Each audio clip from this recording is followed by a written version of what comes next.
கண்களை மூடி ஜெபிப்போம். எங்களை நேசிக்கிறதான அன்பான எங்கள் பிதாவே, உயிர்த்தெழுந்த இயேசுவின் நாமத்தினால நாங்கள் உம்மாண்டே வருகிறோம். இந்த நாளிலே ஆராதனை இயேசப்பா ஆசீர்வதிங்க, பொறுப்பெடுங்க, பெரிய காரியத்தை செய்யுங்க. இயேசுவின் நாமத்தினால் பிதாவே, ஆமென். இன்னைக்கு நம்ம பாட போகிற பாடல் ஆண்டவர் படைத்த வெற்றியின் நாள் இது. அல்லேலூயா. ஆண்டவர் படைத்த வெற்றியின் நாள் இது, இன்று அகமகிழ்வோம், ஆக்களிப்போம், அல்லேலூயா பாடுவோம். இன்று அகமகிழ்வோம், ஆக்களிப்போம், அல்லேலூயா பாடுவோம். அல்லேலூயா தோல்வி இல்லை, அல்லேலூயா வெற்றி உண்டு, அல்லேலூயா தோல்வி இல்லை, அல்லேலூயா வெற்றி உண்டு. ஆண்டவர் படைத்த வெற்றியின் நாள் இது, இன்று அகமகிழ்வோம், ஆக்களிப்போம், அல்லேலூயா பாடுவோம். எனது ஆற்றலும் எனது பாடலும் எனது மீட்புமானார், எனது ஆற்றலும் எனது பாடலும் எனது மீட்புமானார். நீதிமான்களின் கூடாரத்தில் வெற்றி குரல் ஒலிக்கட்டும், நீதிமான்களின் சபைகளிலே வெற்றி குரல் ஒலிக்கட்டும். தோல்வி இல்லை எனக்கு, வெற்றி பவனி செல்வோம். தோல்வி இல்லை நமக்கு, வெற்றி பவனி செல்வோம். ஆண்டவர் படைத்த வெற்றியின் நாள் இது, இன்று அகமகிழ்வோம், ஆக்களிப்போம், அல்லேலூயா பாடுவோம். இன்று அகமகிழ்வோம், ஆக்களிப்போம், அல்லேலூயா பாடுவோம். சிங்கக்குட்டிகள் பட்டினி கிடக்கும், ஆண்டவரை தேடுவதற்கு குறை இல்லையே. சிங்கக்குட்டிகள் பட்டினி கிடக்கும், ஆண்டவரை தேடுவதற்கு குறை இல்லையே. குறை இல்லையே, குறை இல்லையே, ஆண்டவரை தேடுவதற்கு குறை இல்லையே. குறை இல்லையே, குறை இல்லையே, ஆண்டவரை தேடுவதற்கு குறை இல்லையே. சிங்கக்குட்டிகள் பட்டினி கிடக்கும், ஆண்டவரை தேடுவதற்கு குறை இல்லையே. புல்லுள்ள இடங்களிலே என்னை மேய்க்கின்றாம், புல்லுள்ள இடங்களிலே என்னை மேய்க்கின்றாம். தண்ணீரண்டை கூட்டி சென்று தாகம் தீர்க்கின்றாம், தண்ணீரண்டை கூட்டி சென்று தாகம் தீர்க்கின்றாம். சிங்கக்குட்டிகள் பட்டினி கிடக்கும், ஆண்டவரை தேடுவதற்கு குறை இல்லையே. சிங்கக்குட்டிகள் பட்டினி கிடக்கும், ஆண்டவரை தேடுவதற்கு குறை இல்லையே.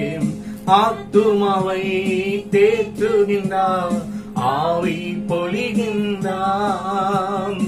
ஆத்துமாவை தேற்றுகின்றார், ஆவி பொழிகின்றார். ஜீவனுள்ள நாட்களெல்லாம் கிருபை என்னை தொடரும், ஜீவனுள்ள நாட்களெல்லாம் கிருபை என்னை தொடரும். சிங்கக்குட்டிகள் பட்டினி கிடக்கும், ஆண்டவரை தேடுவதற்கு குறை இல்லையே. சிங்கக்குட்டிகள் பட்டினி கிடக்கும், ஆண்டவரை தேடுவதற்கு குறை இல்லையே. என் தேவன் தம்முடைய மகிமை செல்வத்தினாம், என் தேவன் தம்முடைய மகிமை செல்வத்தினாம். குறைகளையே கிறிஸ்துவுக்குள் நிறைவாக்கி நடத்திடுவாம், குறைகளையே கிறிஸ்துவுக்குள் நிறைவாக்கி நடத்திடுவாம். சிங்கக்குட்டிகள் பட்டினி கிடக்கும், ஆண்டவரை தேடுவதற்கு குறை இல்லையே. சிங்கக்குட்டிகள் பட்டினி கிடக்கும், ஆண்டவரை தேடுவதற்கு குறை இல்லையே, இல்லை இல்லையே, குறை இல்லையே. இயேசுவை தேடுவதற்கு குறை இல்லையே, இல்லை இல்லையே, குறை இல்லையே. இயேசுவை தேடுவதற்கு குறை இல்லையே, இல்லை இல்லையே, குறை இல்லையே. ஆண்டவரை தேடுவதற்கு குறை இல்லையே, இல்லை இல்லையே, குறை இல்லையே. ஆண்டவரை தேடுவதற்கு குறை இல்லையே.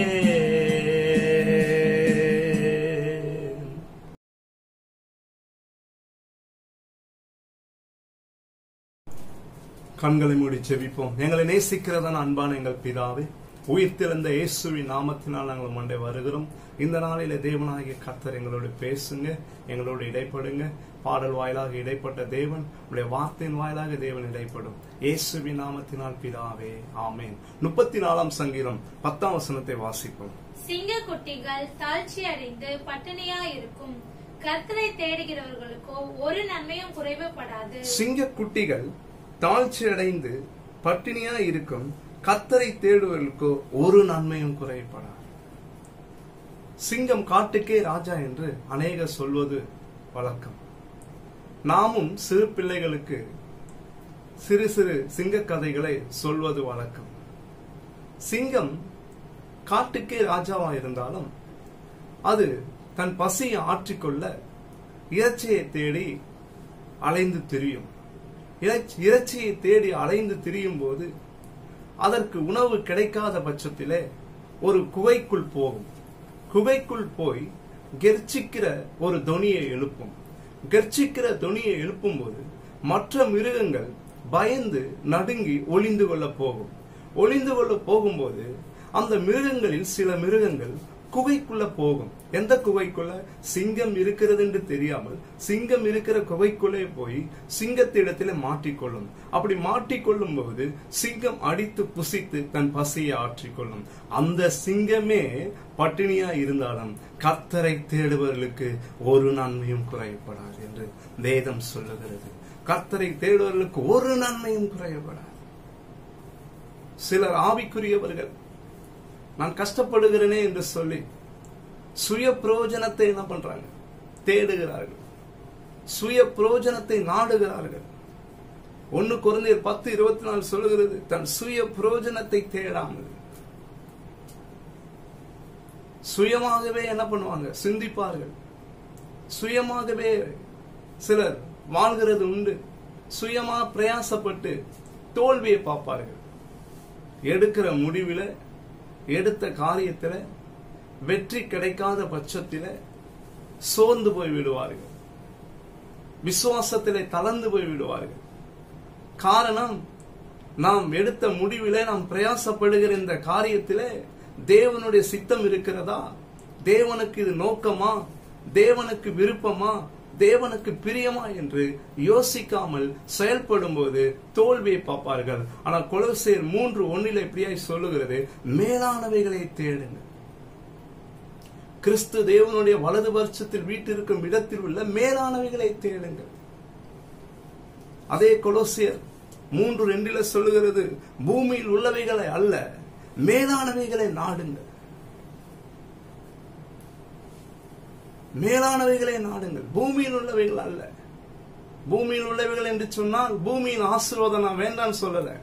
பூமியின் ஆசீர்வாதம் தேவை.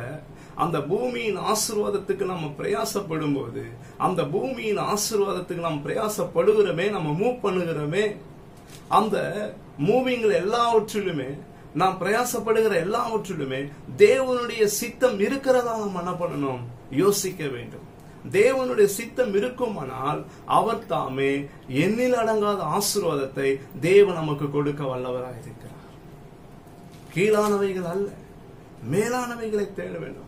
பூமியின் ஆசீர்வாதம் நமக்கு முக்கியம். நாம் எடுக்கிற ஒவ்வொரு முயற்சியிலும் பிதாவாகிய தேவனுடைய சித்தம் இருக்கிறதா என்று நம்ம யோசிக்க வேண்டும்.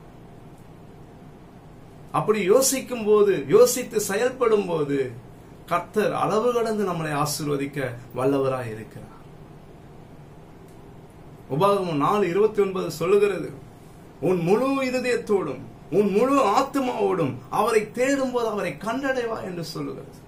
முழு இருதயத்தோடு முழு ஆத்மாவோடு அவரை தேடும்போது நாம் தேவாதி தேவனை கண்டடைவோம். தேவாதி தேவனை கண்டடையும் போது ஆண்டவர் தாமே அவருடைய மகிமையின் ஆசீர்வாதத்தினாலே தேவன் நம்மளை ஆசீர்வதிக்க வல்லவராயிருக்கிறார். சங்கீதக்காரன் சொல்லுகிறான், என் முகத்தையே தேடுங்கள் என்று சொன்னீரே. சங்கீதம் 27:8 எப்படியே சொல்லுகிறது, என் முகத்தையே தேடுங்கள் என்று சொன்னீரே. அதற்கு ஒப்பனையாக சங்கீதம் 119 சங்கீதத்துல 10 வசனத்துல என் முழு இருதயத்தோடு உம்மை தேடுகிறேன். முழு இருதயத்தோடு அவரை தேடுகிறேன். முழு இருதயத்தோடு முழுமையாக எந்த ஒரு சுய சிந்தையும் இல்லாமல் கிறிஸ்து இயேசுவை நாம் தேட வேண்டும். பிதாவாகிய தேவனை நாம் தேட வேண்டும். பரிசுத்த ஆவியானவரை நம்ம தேட வேண்டும். அப்படி தேடி வந்த ஜனங்களுடைய சில காரியங்களை பைபிளிலிருந்து பரிசுத்த வேதாகமத்திலிருந்து சில வார்த்தைகளை நம்ம தியானித்து நாம் நிறைவு செய்வோம். மத்தேயு சுவிசேஷம் 14 அதிகாரம் 15 வசனத்திலிருந்து 21 வசனம் வரைக்கும் வாசிக்கும்படி கேட்டுக்கொள்கிறேன். சாயங்காலம் ஆன போது அவருடைய சீஷர்கள் அவரிடத்தில் வந்து, இது வனாந்திரமான இடம், நேரமும் ஆயிற்று. ஜனங்கள் கிராமங்களுக்கு போய் தங்களுக்கு போஜன பதார்த்தங்களை கொள்ளும்படி அவர்களை அனுப்பிவிட வேண்டும் என்றார்கள். இயேசு அவர்களை நோக்கி, அவர்கள் போக வேண்டுவதில்லை, நீங்களே அவர்களுக்கு போஜனம் கொடுங்கள் என்றார். அதற்கு அவர்கள், இங்கே எங்களிடத்தில் 5 அப்பமும் 2 மீன்களுமே அல்லாமல் வேறொன்றும் இல்லை என்றார்கள். அவைகளை என்னிடத்தில் கொண்டு வாருங்கள் என்றார். அப்பொழுது அவர் ஜனங்களை புல்லின் மேல் பந்தியிருக்க கட்டளையிட்டு அந்த 5 அப்பங்களையும் அந்த 2 மீன்களையும் எடுத்து வானத்தை அண்ணாந்து பார்த்து ஆசீர்வதித்து அப்பங்களை பிட்டு சீஷர்களிடத்தில் கொடுத்தார். சீஷர்கள் ஜனங்களுக்கு கொடுத்தார்கள். எல்லாரும் சாப்பிட்டு திருப்தி அடைந்தார்கள். மீதியான துணிக்கைகளை 12 கூடை நிறைய எடுத்தார்கள். ஸ்திரீகளும் பிள்ளைகளும் தவிர சாப்பிட்ட புருஷர்கள் ஏறக்குறைய 5000 பேராய் இருந்தார்கள். கவனிங்க, இந்த 15 வசனத்திலே சாயங்காலமான போது அவருடைய சீஷர்கள் அவரிடத்தில் வந்து, இது வனாந்தரமான இடமும் நேரமும் ஆயிற்று. ஜனங்கள் கிராமங்களுக்கு போய் தங்களுக்கு போஜன பதார்த்தங்களை கொள்ளும்படி அவர்களை அனுப்பிவிட வேண்டும் என்றார்கள். ஜனங்கள் வனாந்தரத்திலே இயேசு கிறிஸ்துடைய முகத்தை தேடி வந்தார்கள். இயேசு கிறிஸ்துடைய வார்த்தையை கேட்கணும் என்று சொல்லி தாகம் உள்ளவர்களாய், பாரம் உள்ளவர்களாய், வாஞ்சை உள்ளவர்களாய் அவர்கள் பெரிய ஒரு எதிர்பார்ப்போடு இயேசு கிறிஸ்துவை தேடி வந்தார்கள். எங்க? சமவெளியிலே அல்ல, வனாந்தரத்திலே தேடி வந்தார்கள். கீழானவைகள் அல்ல, மேலான தேவனுடைய வார்த்தையை கேட்கிறதற்காகவே அவர்கள் தேடி வந்தார்கள். ராஜ்யத்தின் சுவிசேஷத்தை இங்கே இயேசு கிறிஸ்து அவர் தாமே அறிவித்துக் கொண்டிருக்கிறார். அந்த வார்த்தையை கேட்கறதுக்கு ஜனங்கள் வாஞ்சையோடு வந்தார்கள். ஆண்டவர் சொல்கிறார் அல்லவா, தேவனுடைய ராஜ்யத்தை தேடுங்க. லூக்காவின் சுவிசேஷத்தில் எப்படியா வாசிக்கிறோம், தேவனுடைய ராஜ்யத்தையே தேடுங்கள். மத்தேயு சுவிசேஷத்துல முதலாவது தேவனுடைய ராஜ்யத்தையும் அவர் நீதியும் தேடுங்கள், இவைகளெல்லாம் உங்களுக்கு கூட கொடுக்கப்படும் என்று சொல்லி வாசிக்கிறோமே. ஆனா இந்த இடத்துல சீஷர்கள் வந்து சொல்கிறார்கள், இது வனாந்தரமான இடம், ஜனங்கள் போஜனம் கொள்ளும்படி அவர்கள் ஊருக்குள்ள போகவும் முடியுது, பொழுதும் போயாடிச்சு. இப்படியாய் ஒவ்வொன்றும் சொல்லிக் கொண்டு இருக்கும் போது இயேசு 16 வசனத்தில் இப்படியே சொல்லுகிறார், இயேசு அவர்களை நோக்கி, அவர்கள் போக வேண்டியதில்லை, நீங்களே அவர்களுக்கு போஜனம் கொடுங்கள் என்றார். அவர்கள் போக வேண்டியதில்லை, நீங்களே அவர்களுக்கு போஜனம் கொடுங்கள் என்றார். 17 வசனம் இப்படியே சொல்லுகிறது, அதற்கு அவர்கள், இங்கே எங்களிடத்தில் 5 அப்பமும் 2 மீன்களே அல்லாமல் வேறொன்றும் இல்லை என்றார்கள். எங்க கிட்ட 5 அப்பம் இருக்கு, 2 மீன் இருக்கு, வேற எதுவுமே இல்லை அப்படின்னு சொல்லி சீஷர்கள் இயேசு கிறிஸ்துவிடத்துல வாய்மொழியா சொல்லும் போது அங்கே ஆண்டவர் தாமே ஒரு பெரிய அற்புத காரியத்தை செய்கிறார், ஒரு அற்புத செயலை செய்கிறார். அங்க ஒரு அற்புத செயல் நிகழ்த்தப்படுகிறது. காரணம் என்னவென்று சொன்னால், அவர்கள் வாஞ்சையோடு தேவனுடைய வார்த்தையை தேடி வந்தார்கள், மனாந்தரத்திலே தேடி வந்தார்கள், இயேசு கிறிஸ்துவை நாடி ஓடி வந்தார்கள். இயேசு கிறிஸ்துடைய வார்த்தையின் மேல தாகம் உள்ளவர்களாய் இருந்தார்கள். இந்த லாக்டவுன், இந்த ஊரடங்கு உத்தரவினால நம் வீடுகளிலே கடக்கிறோம், வீடுகளிலே நாம் அமர்ந்து காணப்படுகிறோம். நம்முடைய வாழ்க்கையில தேவனுடைய வார்த்தையின் மேல வாஞ்ச உள்ளவர்களா இருக்க வேண்டும். தேவனுடைய வார்த்தையின் மேல தாகம் உள்ளவர்களா இருக்கணும். மான்கள் நீரோட வாஞ்சித்து கதறுவது போல தேவனுடைய வார்த்தையின் மேல எப்போதும் தவனம் கொண்டு நாம் தாகமுள்ளவர்களாய் காணப்பட வேண்டும். ஜனங்கள் அப்படியாய் வாஞ்சையோடு ஓடி வந்தது காரணம் என்னவென்று சொன்னால், தேவனுடைய வார்த்தையின் மேல அவர்கள் விசுவாசமாய் காணப்பட்டார்கள். 18ஆம் வசனம் பாருங்க. அவைகளை என்னிடத்தில் கொண்டு வாருங்கள். அவங்க சொல்றாங்க 17ஆம் வசனத்துல, அதற்கு அவர்கள், இங்கே எங்களிடத்தில் 5 அப்பமும் 2 மீன்களும் அல்லாமல் வேறொன்றும் இல்லை என்றார்கள். 18ஆம் வசனத்தில் ஆண்டவர் சொல்கிறார், அவைகளை என்னிடத்தில் கொண்டு வாருங்கள் என்றார்.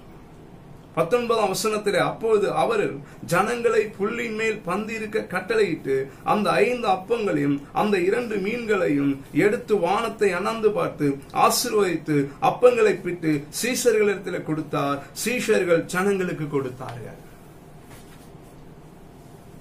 ஆண்டவர் இங்க ஒரு காரியம் செய்கிறார் பாருங்க. வானத்தை அண்ணாந்து பார்த்து, வானத்தை அண்ணாந்து பார்த்து என்று சொன்னால் எப்போதுமே நாம் ஸ்தோத்திரம் பண்ண வேண்டும். பிதாவாகிய தேவனை நோக்கி பார்த்து, மேலான தேவனா இருக்கிறார், கீழானவைகள் அல்ல, இருக்கிறதை ஆண்டவர் நிறைவாய் மாற்றுகிற வல்லமை உள்ளவராக இருக்கிறார். இருக்கிறதை நிறைவாய் மாற்றுகிற தேவன், இல்லாததை அவர் இருக்கிறதை போல அழைக்கிற தேவன். இங்க சாத்தியமே இல்லை. 5 அப்பம் 2 மீன் மட்டும் தான் இருக்கு. ஆனா ஜனங்களை பார்த்தா ஸ்திரீகளும் பிள்ளைகளும் தவிர 5000 புருஷர்கள் இருக்கிறார்கள். ஆண்டவர் அழகா என்ன பண்றாரு, அந்த அப்பங்களை மீன்களையும் எடுத்து வானத்தை அண்ணாந்து பார்த்து ஆசீர்வதிக்கிறார். கவலைப்படாதீர்கள். லாக்டவுனை குறித்து நிறைய கேள்வி வருகிறது. இன்னும் கூட இந்த லாக்டவுன் நீடிக்கும் என்று அநேகர் சொல்கிறார்களே என்று சொல்லி நாம் கேள்விப்படுகிறோம். இது எங்க போய் முடியுமோ என்று சொல்லி நீங்கள் தளர்ந்து போய்விட வேண்டாம். ஆண்டவர் தாமே, அவருடைய பிள்ளைகள் கர்த்தருடைய முகத்தை தேடும் போது அவர் நம்மளை ஆசீர்வதிக்க வல்லமை உள்ளவராயிருக்கிறார். இவர்கள் தேவனுடைய முகத்தை தேடி இயேசு கிறிஸ்துவை தேடி ஓடி வந்தார்கள். ஓடி வந்ததனால இவர்களை குறைவா வைக்க கூடாது என்று சொல்லி, இவர்களை ஏமாற்றி விடக்கூடாது என்று சொல்லி, இவர்கள் சோர்ந்து போகக்கூடாது என்று சொல்லி ஆண்டவர் தாமே அழகாக ஒரு காரியத்தை செய்கிறார். அந்த 5 அப்பத்தையும் அந்த 2 மீனையும் கையில எடுத்து பிதாவே என்று சொல்லி வானத்தை அண்ணாந்து பார்த்து ஆசீர்வதித்து அவர்களுக்கு கொடுத்தார். நம்மிடத்துல என்ன இருக்கு, அதை இயேசுவின் நாமத்தினால ஆசீர்வதிப்போம். பிதா, குமாரன், பரிசுத்த ஆவியின் பேரால நம்ம ஆசீர்வதித்து, நம்ம இடத்துல என்ன ஆசீர்வாதம் இருக்கிறதோ அது குறைவா இருந்தாலும் நிறைவா இருந்தாலும் ஆண்டவர்கிட்ட கொடுத்து, ஆண்டவரே ஆசீர்வதிங்க, இதுல ஒரு பெருக்கத்தை உண்டாக்குங்க என்று சொன்னால் கர்த்தர் பெருக்கத்தை உண்டாக்க வல்லவராய் இருக்கிறார். 20ஆம் வசனத்தை பாருங்க. எல்லாரும் சாப்பிட்டு திருப்தி அடைந்தார்கள். மீதியான துணிக்கைகளை 12 கூட நிறைய எடுத்தார்கள். எல்லாரும் சாப்பிட்டு திருப்தி அடைந்தார்கள். கொஞ்சம் யோசித்து பாருங்க. எல்லாரும் சாப்பிட்டு திருப்தி அடைந்தார்கள். அவர்களால் முடிந்த அளவுக்கு சாப்பிட்டார்கள். 21ஆம் வசனம் சொல்லுகிறது, ஸ்திரீகளும் பிள்ளைகளையும் தவிர சாப்பிட்ட புருஷர்கள் ஏறக்குறைய 5000 பேராயிருந்தார்கள். பிள்ளைகளையும் ஸ்திரீகளையும் தவிர புருஷர்கள் மட்டும் 5000 பேர் சாப்பிட்டார்கள். அது மட்டும் இல்லாம 12 கூட நிறைய மீதம் எடுத்தார்கள். 12 கூட நிறைய மீதம் எடுத்தார்கள். ஆண்டவர் தாமே அவர் இப்படிப்பட்ட ஆசீர்வாதத்தினால நம்மளை ஆசீர்வதிக்கிறவராக இருக்கிறார். சிங்க குட்டிகளே பட்டினியாய் கிடந்தாலும், அது தாழ்ச்சடைந்து பட்டினியாய் கிடந்தாலும் கர்த்தரை தேடுவர்களுக்கு ஒரு நன்மையும் குறைவுபடாது. என்றைக்குமே ஒரு நன்மையும் குறைவுபடாது. சூழ்நிலையை பார்க்காதீர்கள். சூழ்நிலையை மாற்றி அமைத்து நம்மளை ஆசீர்வதித்து ஆண்டவர் நம்மளை உயர்த்தி வைத்து இருக்கிறதிலே பெருக்கத்தை உண்டாக்கி, இருக்கிறதிலே ஒரு பெருக்கத்தை உண்டாக்கி அதிலே ஒரு மீதமான ஆசீர்வாதத்தை எடுக்க ஆண்டவர் உதவி செய்வார். கர்த்தர் பெரியவர். 12 கூடையினரை மீதம் எடுத்தார்கள். அப்படித்தான் தேவன் அவர் செய்ய வல்லவராயிருக்கிறார். இப்படியாய் தேவனுடைய முகத்தை தேடுங்க. கிறிஸ்து தேவனுடைய வலது பரிசத்தில் வீட்டிற்கும் இடத்திலுள்ள மேலானவைகளையே தேடுங்கள். அவரை தேடும் போது அவர் கண்டடைவார். கண்டடைகிறது மட்டும் இல்லாமல் உலகத்தின் ஆசீர்வாதத்தினால ஆண்டவர் நம்மளை ஆசீர்வதித்து நம்முடைய தலையை நிமிர்த்தி வைக்க வல்லவராயிருக்கிறார். நம்முடைய தலையை உயர்த்தி வைக்க அவர் வல்லவராயிருக்கிறார். வேலை இல்லையே என்று சொல்லி கவலைப்பட வேண்டாம். என்ன பண்ணுவேன் என்று சொல்லி கவலைப்பட தேவையில்லை. வனாந்திரத்துல ஆண்டவர் இப்படிப்பட்ட அற்புதத்தை செய்வாரானா நாம் இருக்கிற இடத்திலும் அவர் அற்புதம் செய்ய வல்லவராயிருக்கிறார், நல்லவராயிருக்கிறார். நாம் கண்களை மூடி ஆண்டவரை நோக்கி பார்ப்போமா? எங்களை நேசிக்கிறதான் அன்பான எங்கள் பிதாவே, உயிர்த்தெழுந்த இயேசு கிறிஸ்துவின் நாமத்தினால் நாங்கள் உம்முண்டே வருகிறோம். இந்த நாளிலே கர்த்தாவே, சிங்க குட்டிகள் தாழ்ச்சியடைந்த பட்டினியை இறக்கும் கர்த்தரை தேடுவர்களுக்கு ஒரு நன்மையும் குறைவுபடாது என்று சொன்னது போல ஆண்டவரே, கீழானவைகள் அல்ல மேலானவைகளை ஆண்டவர் நாங்கள் தேடும் போது சுய பிரயோஜனத்துக்காக அல்ல, ஆவிக்குரிய ரீதியோடு ஆவிக்குரிய ஆண்டவரை நோக்கத்தோடு ஆண்டவரே நாங்கள் உம்மை தேடும் போது உம்மை கண்டடைகிறது மட்டும் இல்லாமல் உம்முடைய ஆசீர்வாதத்தினால நீர் எங்களை ஆசீர்வதிக்க வல்லமை உள்ளவராயிருக்கிறீர். ஆண்டவர், ஜனங்கள் எல்லாரும் வனாந்தரத்தில் நம்மை தேடி வந்தார்களே, தேடி வந்த எல்லோருக்கும் அற்புதம் செய்தது மட்டும் இல்லாம ஆண்டவரே கர்த்தாவே, எல்லாரையும் போஷித்து திருப்திப்படுத்தினீரே ஆண்டவர். 12 கூடையினரை மீதம் எடுக்க வைத்தீர் ஆண்டவர். அப்படியாய் ஆண்டவர் ஜனங்களை ஆசீர்வதி, நம்முடைய திருசபை ஜனங்களை ஆசீர்வதி, எல்லாம் திருசபை ஜனங்களை ஆசீர்வதியும். எல்லாம் குறைவும் கிறிஸ்து இயேசுக்குள்ள மகிமையினால கர்த்தர் நிறைவாக்கும்படியாய் ஜெபிக்கிறோம் ஐயா. என்னை மாப்பிசுகிற தொட்டி எல்லாத்தையும் தேவன் ஆசீர்வதியும், குறைவெல்லாம் கிறிஸ்து இயேசுக்குள்ள தேவ மகிமையினால நிறைவாக்கும்படியா நாங்கள் ஜெபிக்கிறோம் ஆண்டவர். ஏசப்பா ஆண்டவரே, இந்த வார்த்தையை கேட்டுக்கொண்டு இருக்கிற ஒவ்வொருத்தரையும் தேவன் ஆசீர்வதியும். இந்த வார்த்தை இப்போதான் முதன்முறையா கேட்பார்களானால் ஆண்டவர் அந்த குடும்பங்களே ஆசீர்வதிங்கப்பா. உம்முடைய நாமத்தை ஏசப்பா மகிமைப்படுத்தும். இம்மட்டுமா ஏசப்பா நீங்க எங்க கூட இருந்து ஆண்டவரே உம்முடைய வார்த்தையை வெளிப்படுத்தி உம்முடைய வார்த்தையினால் எங்களை ஆசீர்வதித்ததுக்கு ஆமென் நன்றியோடு ஸ்தோத்திரிக்கிறோம். இயேசுவின் நாமத்தினால் பிதாவே, ஆமென். என் ஆத்துமாவே கர்த்தரை ஸ்தோத்திரி, என் முழு உள்ளமே அவருடைய பரிசுத்த நாமத்தை ஸ்தோத்திரி. என் ஆத்துமாவே கர்த்தரை ஸ்தோத்திரி, கர்த்தர் செய்த சகல உபகாரங்களையும் மறவாதே. கர்த்தராகிய இயேசு கிறிஸ்துவின் கிருபையும் பிதாவாகிய தேவனுடைய அன்பும் பரிசுத்த ஆவியானவருடைய இணைக்கமும் சதாகாலமும் சகல பரிசுத்தவான்களோடும் தேவனுடைய வருகை வரைக்கும் நம்முடைய குடும்பத்தோடும் இருப்பதாக. ஆமென். ஹல்லேலூயா, ஹல்லேலூயா, ஹல்லேலூயா. கர்த்தர் உங்களை ஆசீர்வதிப்பாராக.